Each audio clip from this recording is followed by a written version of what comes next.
on this phone. Mike from around the world. Mike. Pastor Paul. How are you tonight? I'm doing good. Can't get through to the other line. I wonder why not. I mean, I have no idea.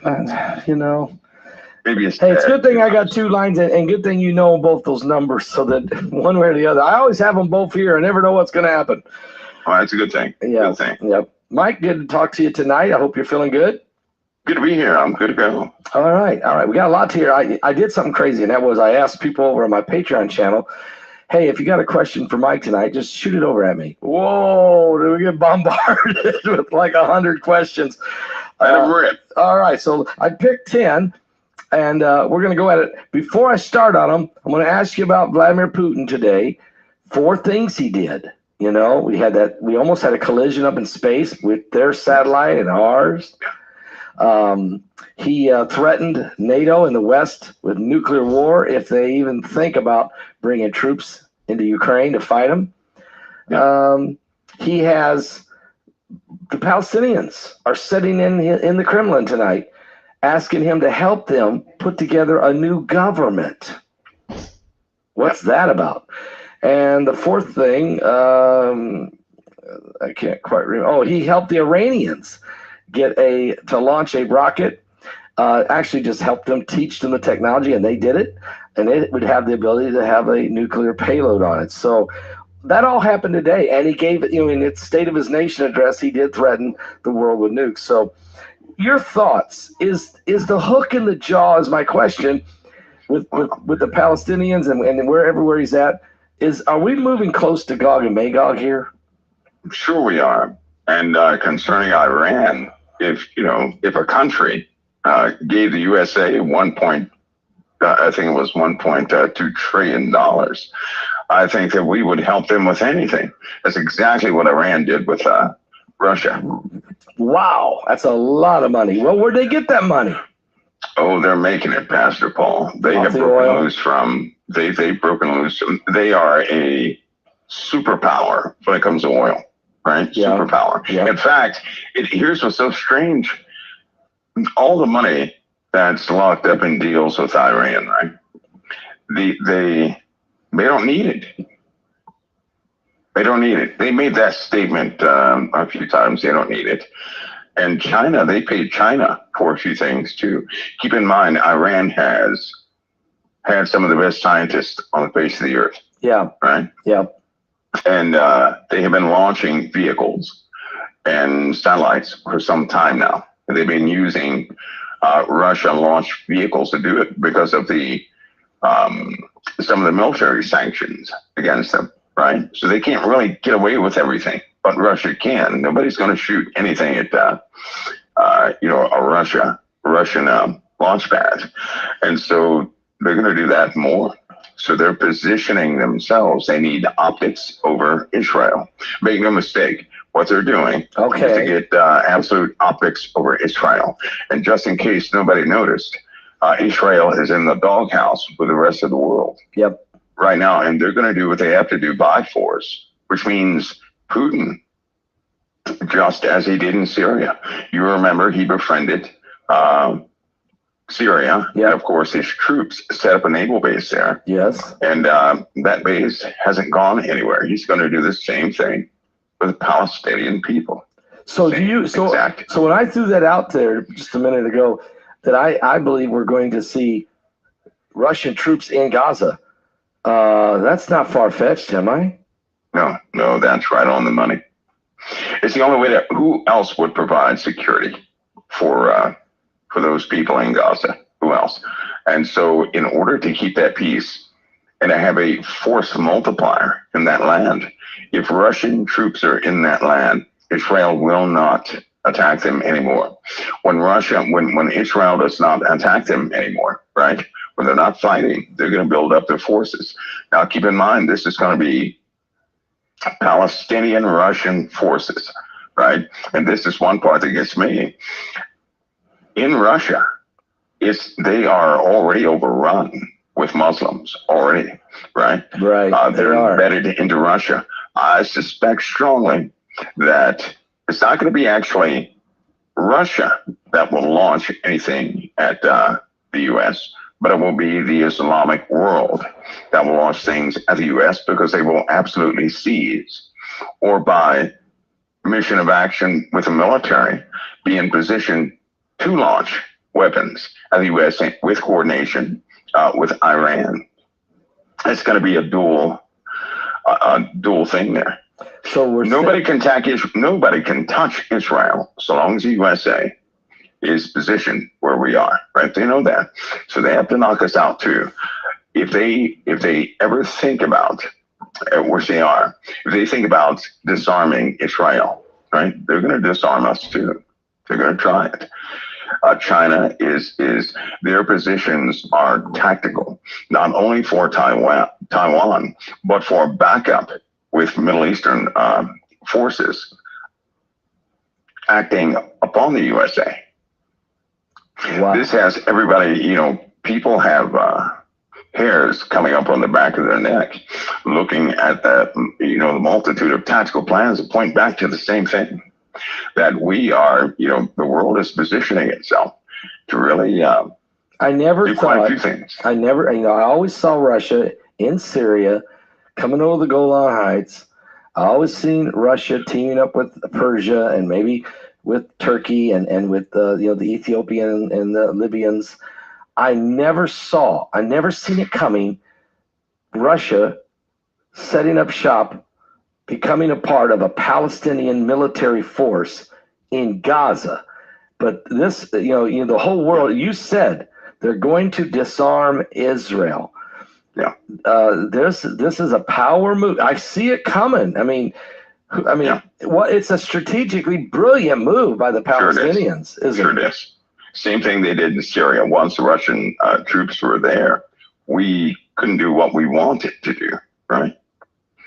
So do you think, now think about it, Israel saying, no, there's not going to be a two-state solution. We're going to run, and we're the security of Gaza.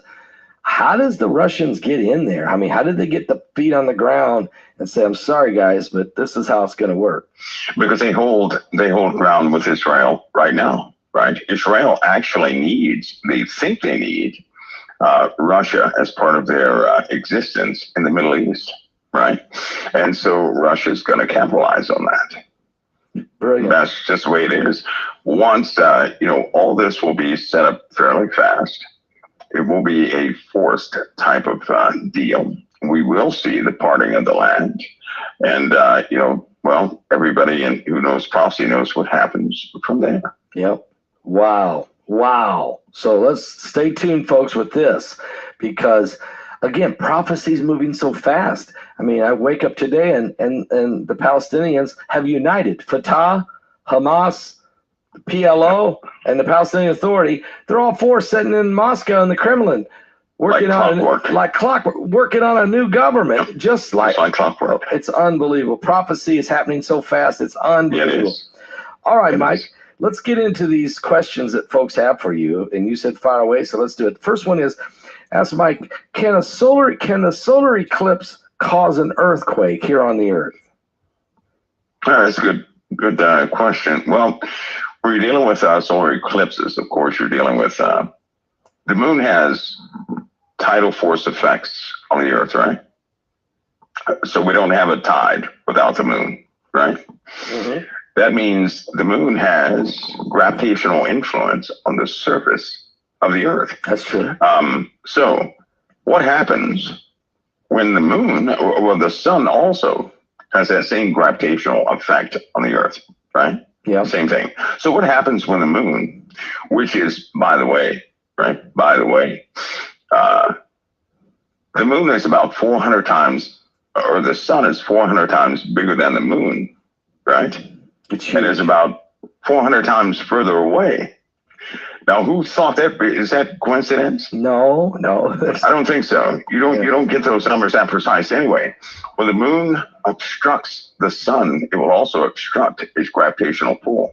Okay. Right. So then you're going to have a displacement effect on the surface of the planet.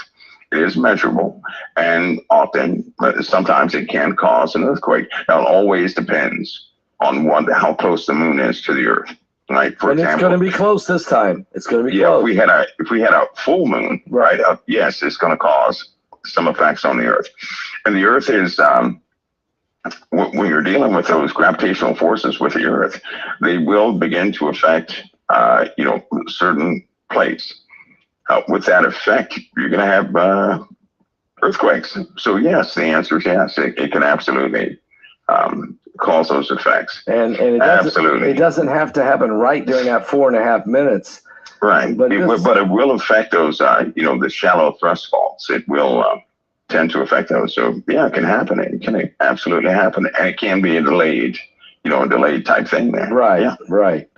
All right, great question and a great answer to help us understand. All right, now speaking of the solar eclipse coming on April the 8th, which we know how there's so many issues with it, the comet that's coming around the sun, you'll be able to see it in the shadow of the moon and all this. But this solar eclipse, the first one, when it went across America, it went through 7 cities by the name or towns named Salem, Jerusalem. This time it's going through 7 cities. 6 of them are Nineveh, and 1 is Jonah. Do you think that has any spiritual significance? You want me to?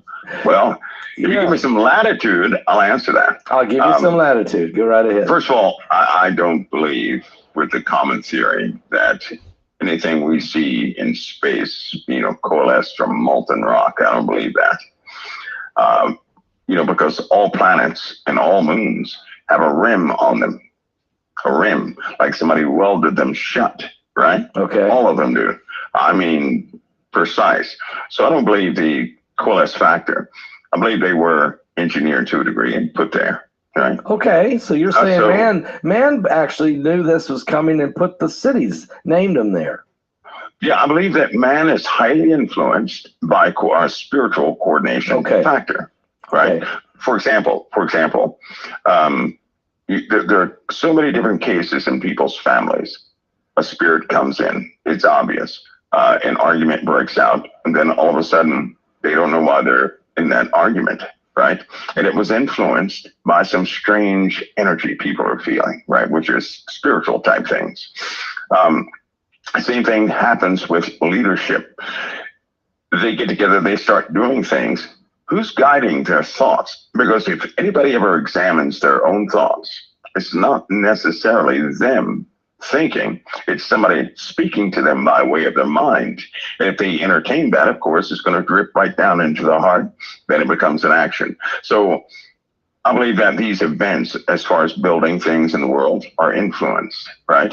And I also believe that God orchestrates. He allows or disallows. So nothing can happen unless he allows it.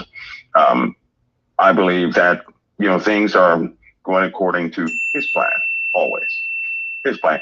By the way, if he knows the very count of the hairs on our head, and the hairs on our head, that count changes frequently, right? Right. And time is not for God, time is for us. Then, in fact, in one day, right, if he can count every particulate in the human body for everybody who ever existed, everything else, multiple times throughout the day. Anything he desires. And so I believe he's always in control like that. Right. So these cities, when they're put up like that, I believe they're highly influenced because everything is going to match prophecy in the end. And I believe prophecy is not fortune telling to me. No. Prophecy is what God is going to do. Right. Not what God can do, not what might happen as a result of God, but what God is going to do. And so, having said that, prophecy is very finite, right? And things always adjust themselves to fit prophecy because from the beginning, the plan goes forward, things begin to function and maneuver, and all these things happen. So with these eclipses and celestial happenings, just like Genesis says, they're for signs and for seasons, or I should say signals. Right. Yep. They're signals. There are appointed times. I don't believe in coincidence. I don't believe in that stuff. But they are for appointed times, and certainly it's an appointed time. Also, I have to bring up something else. If Jesus said, if he said that people were buying and selling, marrying, giving into marriage until the flood came and took them all away. So shall also, it's going to be like that, the coming of the Son of Man. He said something, though. He said, they knew nothing. Right. They didn't know a thing until the flood came and took them all away, which tells me that the signs of the Father are very subtle, meant for the saints, not for the world. Right? Because he also told some people, Jesus told some people in this time, who warned you to flee, right? From the wrath what the Father's bringing, yeah. Right? Because they had an idea as to things that were supposed to happen. In other words, they were not supposed to know that prophecy. No. Right? So he's saying, how did That's you meant know? for us. Yeah. That's right. That's meant for us. And so these signs, like these eclipses, the world is just going to say, well, scientifically, we have this, arc and this inertia and this, that, and the other. But with God's people, we can't help but to know these celestial things. It's always going to be some type of tap in our spirit, and we cannot receive it like everybody else. I believe that the body of Christ is born that way. Amen. They're born that way to see more than the average person. Right. Yeah. And they feel it spiritually. So I believe it's very prophetic. I also believe that unlike any other time, this time we're going to have instant consequence to these subtle signs. Okay. That's what I believe. Instant consequences to these signs. All right. We'll be watching for that because that's huge. That we better pay attention. Number 3 question, Mike. You mentioned to us maybe a year ago, a little longer, about a steel door in the Arctic. Any information you can share with us on that? What's behind the door? Help us. It's like steel. It's black. It's more like granite, but it has the strength of steel. It is like steel. It's not quite steel. It's a different material. Okay. It's a very big door. The fact that this door exists is a big deal. No door like that should ever exist, right? Who's going to build a door like that? I don't know. That a squirrel could move. A squirrel could move that door. So it is perfectly, it's cold up there, right? Now, how can something for all those years be so perfectly balanced that, you could probably move that thing with a human hair if you held it there long enough? As far as what's behind the door, there have been observations. I didn't directly observe anything behind the door, right? All I know is this. Those folks who are foolish enough to partake of it are just not the same anymore, right? I know that there are 3 groups of scientific teams that they're not allowing to talk to anybody, and these guys won't talk to anybody anyway. They look like they were dead coming back. So you're saying there has been some people who actually opened the door and saw what was there? Yes, some folks have peered in there. Okay. They have peered in there. But I do know that those scientific teams that were responsible for, testing the environment and everything else, they're not the same, right? It's almost like they were horrified and that life no longer mattered. So they observed something that was highly unusual. Well, was somebody it disturbed them. Somebody on Earth? I mean, I take it humans built a door and were trying to conceal something, or was this supernaturally built? Well, it's old. It's very. I believe in the stories of old in the Bible. I have no choice. I have to. But I believe there were giants in the earth, and I believe those giants were half human, half angel, and I believe that those same things had immense amounts of knowledge. I do not subscribe to anything coming from another planet here. I believe that everything has always been here, which is why everything returns back to the sea. I believe that when they're bound in flesh like that and spirit, but they have no place in the heavens, they have to resort to technology for other things, but they do have spiritual powers. I believe that many of them are dead. Some are in stasis, you could say. That's a fact. They are in stasis, some. But there are lots of relics concerning these things, right? And to see those relics can change you. And I believe they did that. I do. Because that material that is there, right, to my understanding, they're materials from Earth, but they can only be put together like that in space. The only other way in space. Okay, I got it. I got you.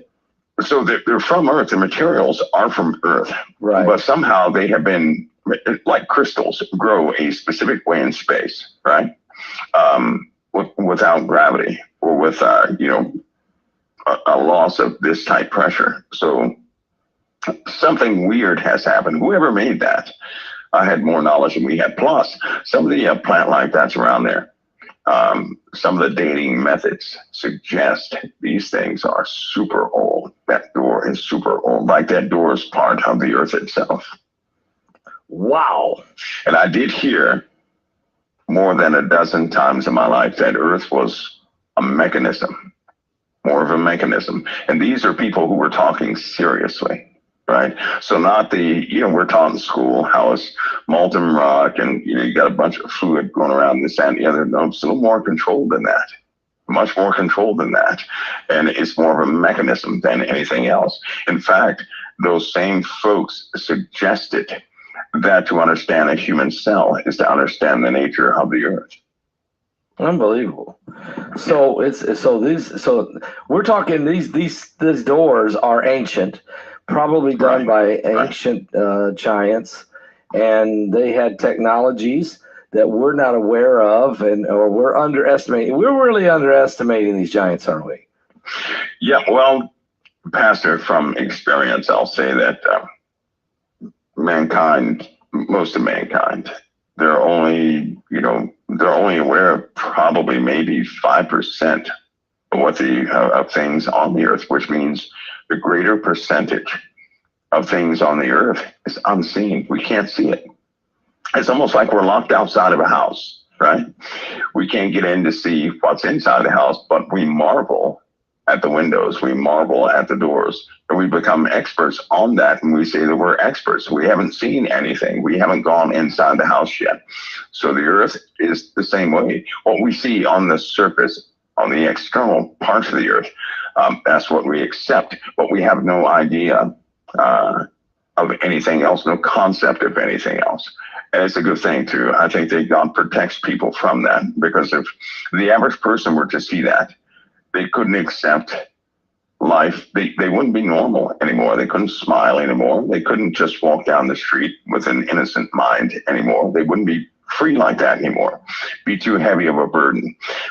They would have thoughts of too many potential things that could absolutely go wrong. But one thing they would know that they've been protected from day one, right? Yep. And that nobody alive on this earth or anything living on this earth cannot live unless it's protected. In that respect, they would know that God was real. And so do other people who have these, who know certain things, have gone into certain places. They do change for better or for worse. In other words, they either believe in the Father or they solely serve Satan himself. There's no in between. No in between. All right. So let's talk about another question. I'm going to ask you about the Statue of Liberty in a minute, but first I want to ask you this one. And I know you gave me a big no last time, but I'm going to ask you this way. Since we've talked about the 40-day big event that you couldn't speak about, we went and found out that 40 days from the day you said that was actually the Red Heifer Shabbat. And that comes around every year, but this year in particular, we have 4 red heifers. Is that the event? And that's huge. Well, I mean, is that the event you're talking about? We'll know more as we get closer, Pastor Paul, but I'll tell you this. I hope that everybody is ready prior to that time. Okay. Yeah. That's fair. That helps me understand that we're because I'll just say this: if this, and I made a phone call. First of all, Israel Hall found this for me and said, "Pastor, I went and checked, and I found 40 days from the day he said that this is what's going to happen." I said, "That's huge. That'd be that gigantic security issue, and I can't probably say much." So I said, "Okay, let me do something." I picked up the phone. I called one of the leading rabbis in Israel and had a nice conversation with him and asked him that direct question. And there was a lot of too much info. There's a lot of stuttering. Okay. and he said, "I can't give you a yes or no, but man, you better be praying." So this would be huge. I'll just say this. It would be unbelievable. And this might be possibly the reason for the attack on October 7th to begin with. I mean, I think this is a big deal. Israel is tied to so many events in the Middle East. And think about something. Okay. Israel is the heart and the core of both blessings and the disruptions in the Middle East, right? Disruptions by way of the Islamic world, and blessings by way of, those who observe Israel. It is impossible, number one, for them to exist in the way they do. The soil has changed. They enhanced certain things, right? But the soil changed far before they enhanced it. They studied it and replicated what happened to the soil so they can produce things that nobody else can produce. Animals love that place. They love that place. I guess it has a good vibe to them, right? I believe that they can actually sense some extra things about Israel. It is truly a marvel in the earth, but it is responsible for much of what we see in the Middle East, right? So any religious happening in Israel, right, is going to ripple throughout the entire earth. Right. It will always ripple throughout the entire earth. And if anybody, all you have to do is observe, go through history and see anything they did by way of religion has rippled all throughout the U.S., all throughout China, all throughout everywhere. Yeah. Everywhere. It always does this.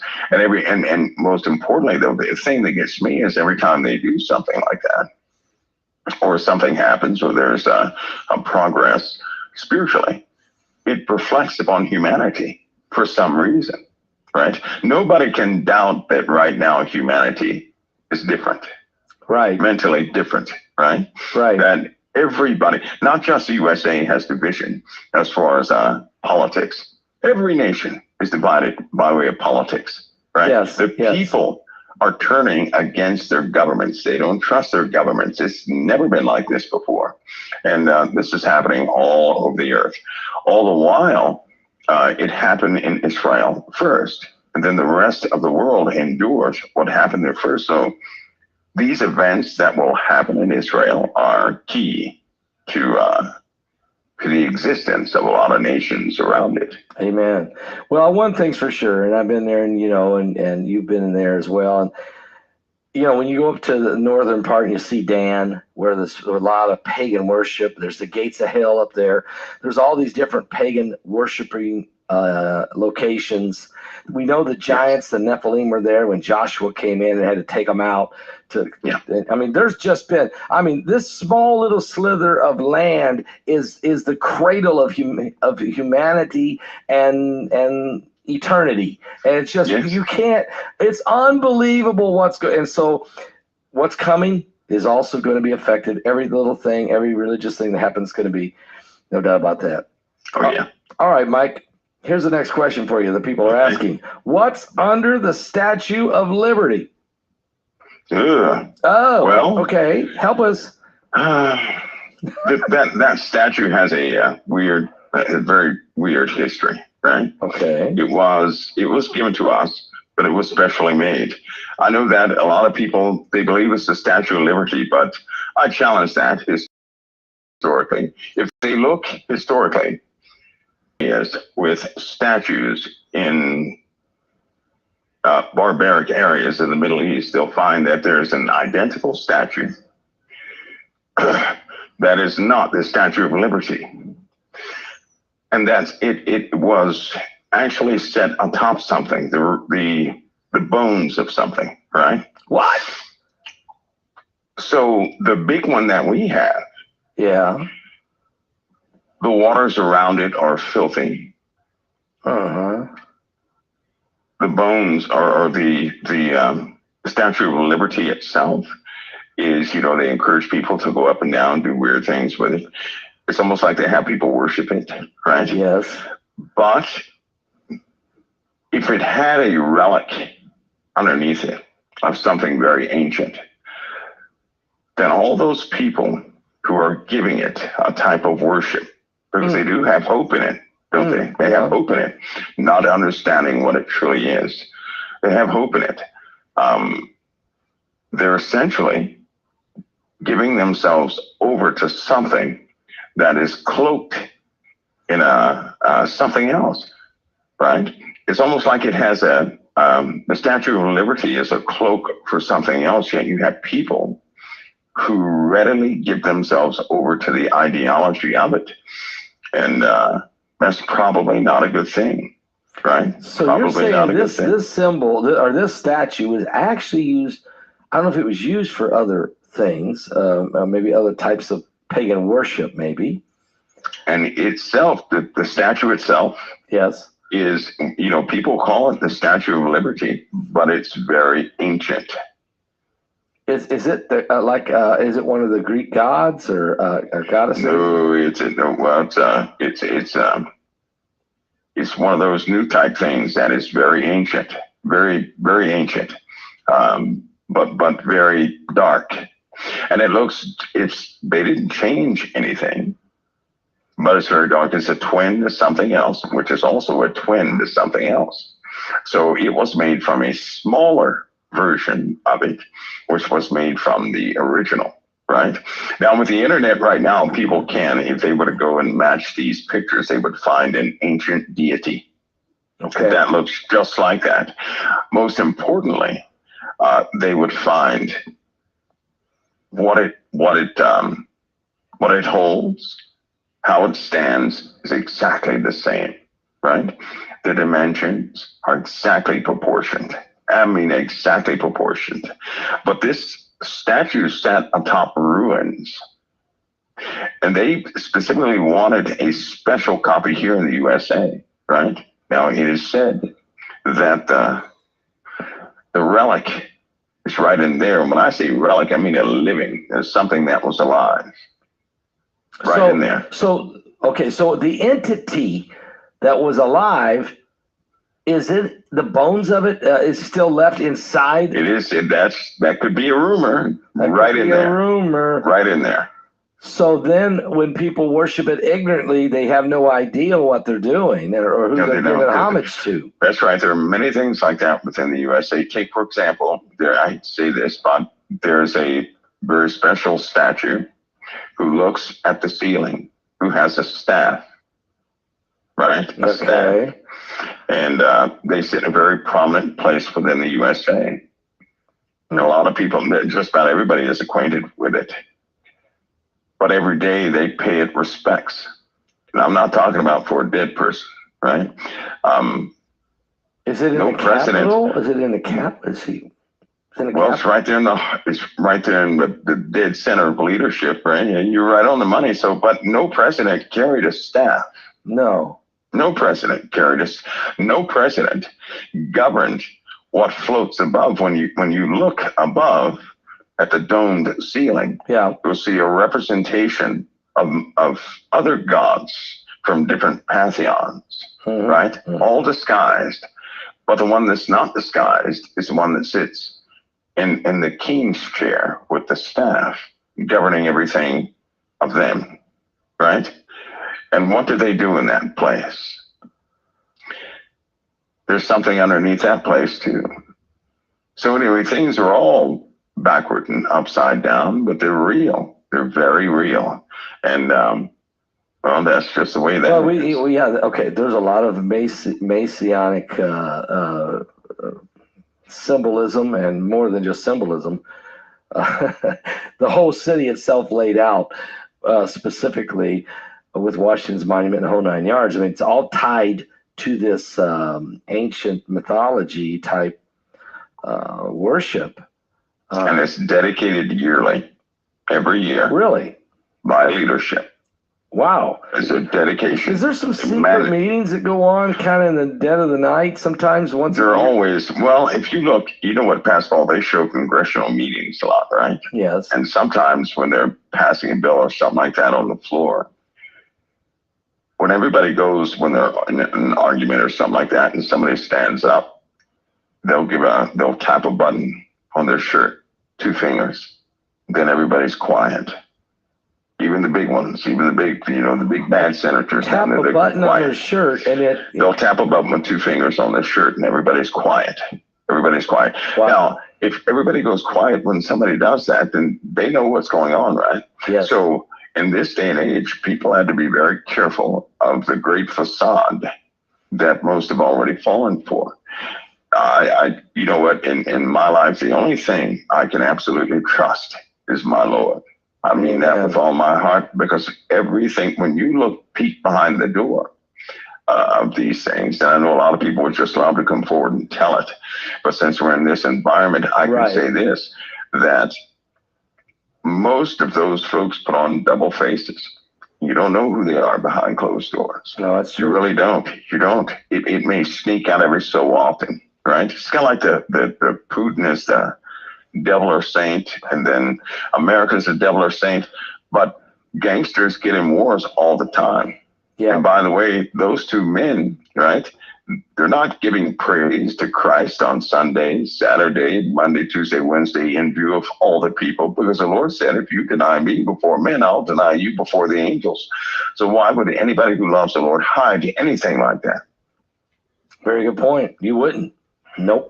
No, you wouldn't. I'm glad you brought this up. My book, Revelation 9:11, guys, if you want to get a copy, get your pre-order in now. Go to Amazon.com, and they're shipping them all on the 26th of March. Okay, I got one copy, but that's for me. But they're shipping them all. They release them all to the world on March 26th at Amazon.com. So check that out and be sure you get yours, because we talk about every secret society there is that we could find, and I'm sure there's others that we don't know about. But we do cover it as part of the New World Order and the overall beast kingdom in the Bible. So, and I'll tell you, my co-author, Troy Anderson, is a Pulitzer Prize nominated journalist. He can dig stuff out I never even dreamed of. So it's and articulate it. And with what God had already revealed to me and all the things we studied, it's a tremendous read, and it's filled with information. So don't forget that. Be sure. All right, Mike. Okay, Bitcoin. What? Bitcoin? All right. You know, I think about a month ago or so, you said, oh, by the way, Bitcoin will probably go to $210,000 a coin. At the time you said it, it was around $37,000 or $38,000 a coin. Yesterday it went to 64,000. It's sitting at 61 or 62 right now. So, has it begun? Is the rise of this begun with Bitcoin? Oh yeah, yes, it has. They're going to absolutely use that system. Look who bought into Bitcoin, BlackRock. Yes. Okay. Big point. Okay. Why would they ever do that? Yeah, you're right. Right. Who does that? So what you see here is a system within a system. Right. They want, as I said again, if any private citizen had too much money, right, they don't need the government. They can argue if the people had more money than the government. You don't need that. Can't happen. No, right? Never that can't happen. No. And so now you have many corporations jumping in with Bitcoin to get Bitcoin right now. They're going to continue to do this because they have to regulate Bitcoin in a different way. They also have replicated that same system, and countries are involved heavily because it will be that system, right? That will be morphed into something else. Then we're going to have a great security problem by way of the cyber world, right? Once we have that problem and people actually take a hit, they're going to want some extra biometric security, something nobody can hack. People are going to get tired of hackers. They're going to be hurt by hackers. They're going to be hurt by countries who attempt to hack all sorts of things. And when they release the first biometric standard, everybody's going to have that. It'll likely be on a bracelet. Okay, that's one of the questions. Right. Tell us about the bracelet, so keep going. That's going to allow a person to contain and use a cell phone. A cell phone will not have passwords or anything on it anymore. It's going to look for something external, connected to the person, right? They don't need, right now in this day and age, you do not need the blood for DNA, not anymore, right? They can parse what a person's DNA is from their skin. They can do this all day long. Yes. And that's done electronically. So when you have a bracelet that's constantly validating the person, right, then that bracelet is the authentication for that device. Right. So they're getting people used to this already. The first step was to get people used to digital transactions. Most people right now do digital transactions versus any other transaction, Yes. and they're totally at peace about it. Yes, they Right. do. That was the first step. Debit cards, credit cards, right? Right. Exactly. The second step is consolidation, which means your license, your whatever you have, plus your digital stuff is all going on one identifiable thing. And then they have, of course, the biometrics, which will seal the deal. Now, what that does is if you can only access your devices and make transactions because it will check your body to make the transaction, once that's in play, and they've already got that figured out, once that's in play, then, of course, things will happen. The world may break out, right, in a bigger war. I believe a war will have already started by then, but a much bigger war. When people are displaced after war, they only want one thing after war, and that is they want home again, right? Yes, yes. So if people want home again, all they have to do is agree not to let the old ways back into the new kingdoms. Gotcha. And there you are, right? So in other words, first they have to get the bracelet system, which is a global currency system, biometrically used and accessed. But you can't really implement something like that because people won't want to do it right now. It has to, because there's been cataclysmic events, war, devastation, to the point that people are like, okay, do anything to get back to normal again. And this will make it easier to implement. Everything will be in place, yeah. Now, because think about this. When the hacking begins, right, and people have a few bucks and hacking begins, they don't want somebody to just up and take their money. No. Right? You don't want to wake up and see an empty bank account, because then that's going to test everything about everybody. Right. Everything about it. Now, so they're going to have that biometric device, right? That device will simply allow you to utilize the internet, to utilize your cell phone, right? To utilize all your other electronic devices to manage your life. That's what that bracelet will do.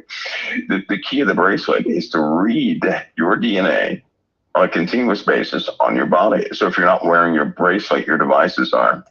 Nobody can use your devices.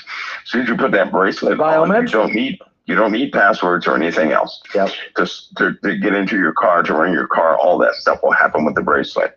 They got people used to digital transaction. Yep. When they mandated the phones be digital, communications digital, your bank accounts, all that stuff is digital. It's on cards now. People are used to that. It's normal. And so now there's going to be an issue with security, with hacking. It's really going to start to eat away at many different things. People are they're going to go with it. They're going to demand. The bracelet will not be the mark, because it does not require a person to take an oath to any other deity. I gotcha. But after some calamities, right? It'll get closer. Things are going to be torn down, right? People are going to say, hey, we want home again. We want to get away from this war stuff. We want home again. And a solution will be right there for people and say, hey, if you agree to step into this new era and not utilize these old ways that ruined the whole world, right? Come on in. You just have to agree to do so and so, and you're good to go. And those who want a normal life are going to have to renounce everything they ever stood for, right? So they can step into this new paradigm, and there you are. Those who, and this is going to be a real test of faith for a lot of people, because if people can fool people now, but when the rubber meets the road, it's going to be, do you choose the Lord and Savior and have your integrity intact with that, or would you want normalcy?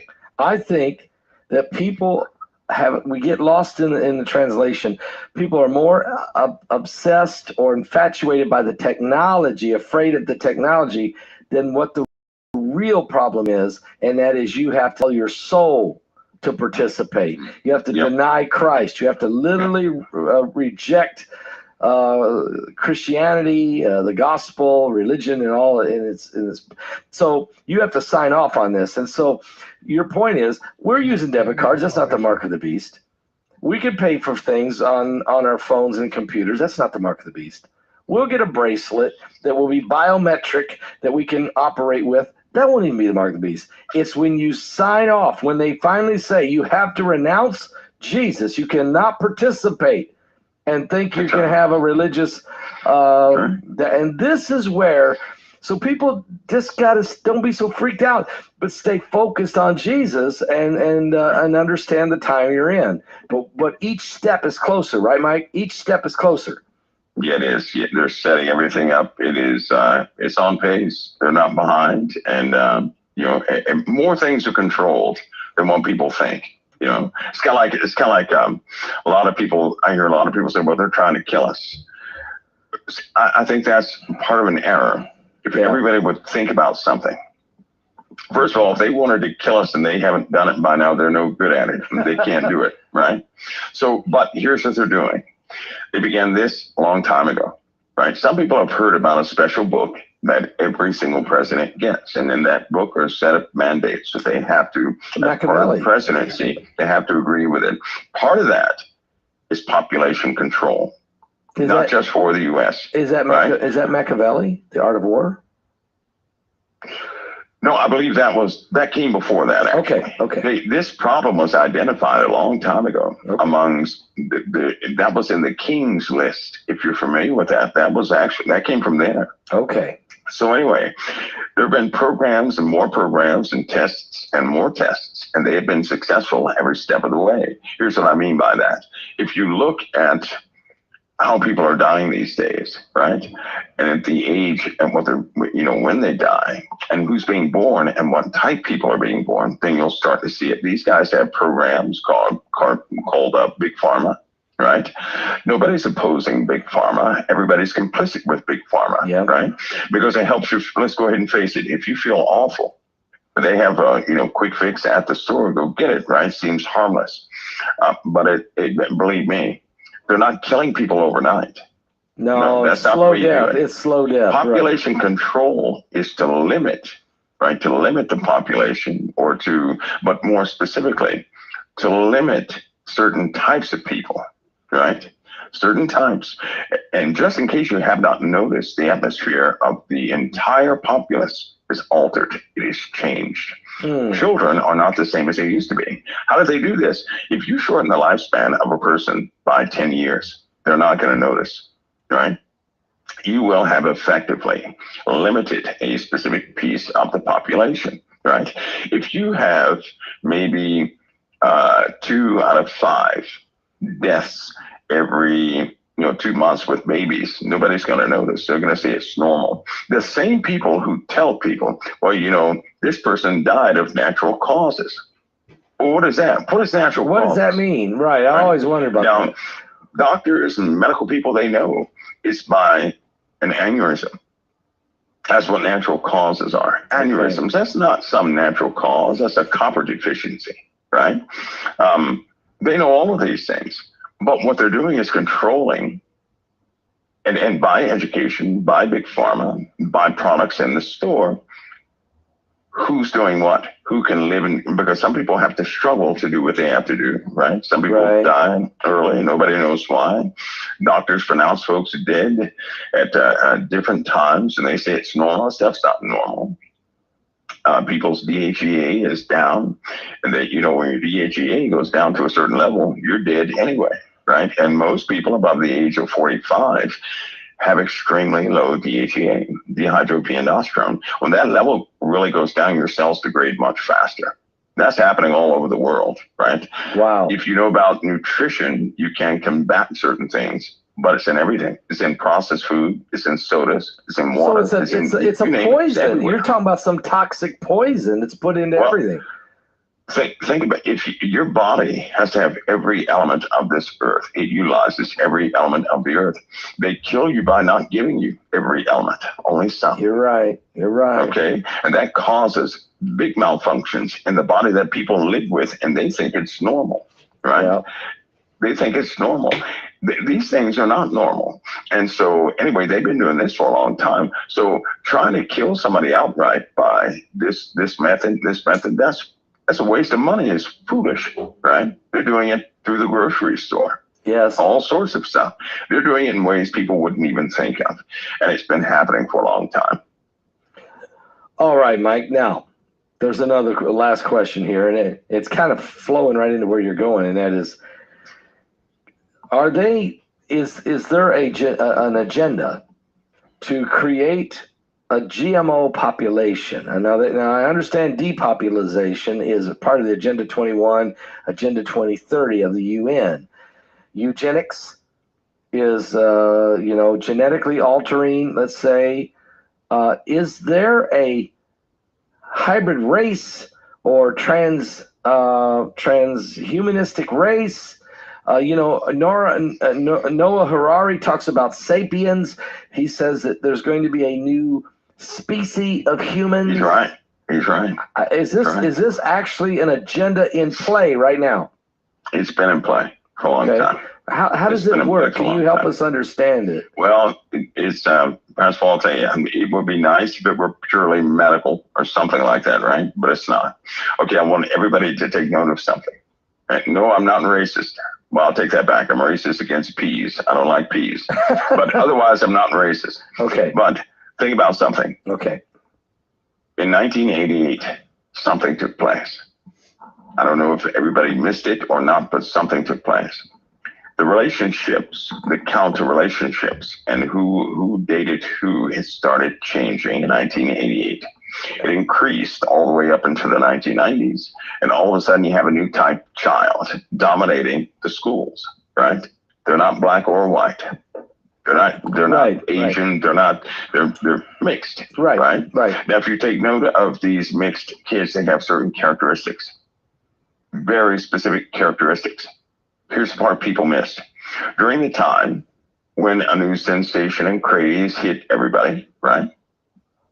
This alien abduction thing began. Okay. Right? It really started to take off, but it was silent. What people did not know is that many people were going to their psychiatrist, talking to them in private. Now I'm talking about high profile people, governors, senators, all sorts of people were talking to folks about these incidences, right? Well, in every single case, they were tampering with people's reproductive organs. In every case, in every single case. Now, the book of Daniel, right, is the sole reference, but I like to use in this, is the book of Daniel because it describes it very well. Now, if theologians won't like this, but I'm sorry, I have to go with what I got. I'm not a theologian. I'm the guy from the bushes. Anyway, in a very special part of Daniel said they would meet in the last kingdom, before the everlasting kingdom, they would mingle themselves with the seed of men, but would not cleave one to another. Yep. And that gave away a phrase because back in Genesis, they took unto themselves wives. Well, that's cleaving to someone. Right. As becoming one flesh. One flesh, right? Yes. Marriage is one flesh. But in this case, they will not cleave one to another. They will mingle their seed with the seed of men. And that word men, right, is describing humanity, but the word them is left open on purpose. So it's referring to something that used to cleave to humanity. Because that word men literally means humanity. So they will mingle their seed with the seed of humanity, but they will not marry, right? They will not marry. So who is that? The fallen angels. Yeah. I mean, that's what happened in Genesis 6. That's what happened. Right. Okay. Right. So so women have been having these menstrual issues, scar tissue, right? These weird pregnancies, all sorts of problems. I mean, they skyrocketed. The women couldn't talk to anybody, right? Right. The abortion clinics also began to multiply back in these days. Do you know abortion clinics have special mandates when they find certain types of tissue in a woman? Do you know that? And it will weigh on the decision. Why? Because of this program. Whatever is happening, something is happening with humanity. So this is beyond mankind. This is not mankind's agenda. This is higher than that, right? Yes, it is higher than that. And mankind helps, believe it or not. Anyway, you have these new children who have no identification with Jesus Christ. That's unnatural. Nobody is born a human being who does not know who Jesus is. Nobody had to teach any of your audience who Jesus was, who God is. Everybody knew there was a God. Everybody knew there was a Jesus, right? Right. Some of these new kids, they have no association with it. They have no association with the word Well, God. are they like the black-eyed children, or are we talking? No, they're normal, but they have no association with certain things, and they show high irritation, right, during times of prayer. These kids. Now, some of these kids are 23 years old. Some, I'll take that back, 33 years old. Some of these kids are 33, right? But they're becoming a little more specific now. And what they do, it's almost like they replicate their activities in many different areas, and they seem to agree with the same things. Education facilities are picking this up, right? Because they evaluate the children, they educate the children, they evaluate the children. They know exactly what's happening. These kids, something is different with them. Not all of them, but it's a lot out there. There are reports of children. Or is it because the DNA has been altered from this process, this mingling of the seed? Well, not only is it altered, Pascal, but these kids, they have a discernment, right? And what I mean by discernment, don't think they don't know what you're thinking about, right? They're very good with numbers, very good with numbers. They agree to do specific things. I'm not fooled by anybody's niceness or kindness or anything else. They have zero association with Christ. Zero association with Christ. No thoughts of Christ. And on the other side of that, you have kids who have an association with Christ, right? Yeah. They have an eerie feeling about these other kids. So when you start talking to these counselors and things like that, because they're mandated to report specific things, just like doctors, when doctors find specific things, they have to contact elements of the DOD. They have to. Yeah. And the patient will never know. Nobody will ever know, but they contact, elements of the DOD. So you're not talking about now social, everyone can be shaped, your social environment. But you're not talking about that. You're saying it doesn't matter about the home they grew up in or the neighborhood they grew up in. There's something DNA has been messed with that's affecting them even spiritually. That's right. Rich or poor, Christian or unbeliever, believer, doesn't matter. If somewhere down the line, right, the parents have been tampered with. And their parents have been tampered with, and their parents have been tampered with. Spiritual eugenics? Are we talking about here? I mean, I believe it's a duality. I believe that they're different by their physiology, right? Okay. They're also different by their spirits are different. Yeah, they're different also. These kids are but they have heightened abilities and skill sets. Okay. Meaning, if you're bothered about something, 9 times out of 10, they can tell you what you're bothered about, right? Wow. 9 times out of 10, they have these old predictive things. You're going Jason. So nobody should be fooled by that. I don't care if somebody. You're going Jason. Can tell my future or not. You're going Jason Bourne on me right now. I mean. Well, this is absolute. But similar, right? I believe these kids, all these kids that are coming up, right, that are getting into government and everything else, and they've been doing this, they're altering everything around us, surely. Why do you think our governmental system with these new kids, with this woke movement, right, with all these agendas that have gone forward, that are implemented, who in the world talked to the old people about this new stuff that the old people would pass the bill for the new stuff? Who's doing this? This comes from a young mind, not just a young mind, but a young mind that is inquisitive, smart, intelligent, and everything else. Our policies are changing to suit them. And you're right, because society now has to adapt to this woke movement, these agendas that seem to be, and it's even before they ever get to college. Now, it used to be, I used to think, well, they're being indoctrinated at college, and they are, but this is happening before they ever get there. Maybe social media is part of that, Well, I mean, social media is absolutely a part of that connectivity point. It allows them to meet each other. They connect in a weird way. There you go. I was on a team one time, and we were talking about social media before Facebook came out. This is when Yahoo was young. They went over the demographic of the change of the world, because that's essentially when the borders of the world came down, right? When you have one kid from one country that can compare himself to another kid in another country, that started tension. It started a deep rebellion, because a kid over here that's oppressed said, why can't I go to the movies and watch a movie like those kids over there? And it caused. And we just lost Mike from around the world. So hang on, everybody. Okay, Mike. Okay. Well, anyway, you guys got that. I got the message. I think they sent us a message. All right, I got it. Well, Mike, let me ask you this question here as we're closing up here, and that is, these things are in some way we're almost like the X-Files. I mean, we're going into areas here that sometimes seems like impossible, but when you take a step back and look at it, you realize that technology and in all areas, including eugenics or DNA manipulation or splicing, or CRISPR or cloning or these things, we're way past. We're not realizing just how far advanced we've become as a human race. And we've also come so far. We've gone so far from God that we don't even know if he exists or not. I mean, and that's part of this agenda, isn't it? To tear down people's faith in God and the Creator, maybe start believing that you were born, you're created by an alien or whatever. How are we going to get people turned around in these last days? How are we going to break through that barrier?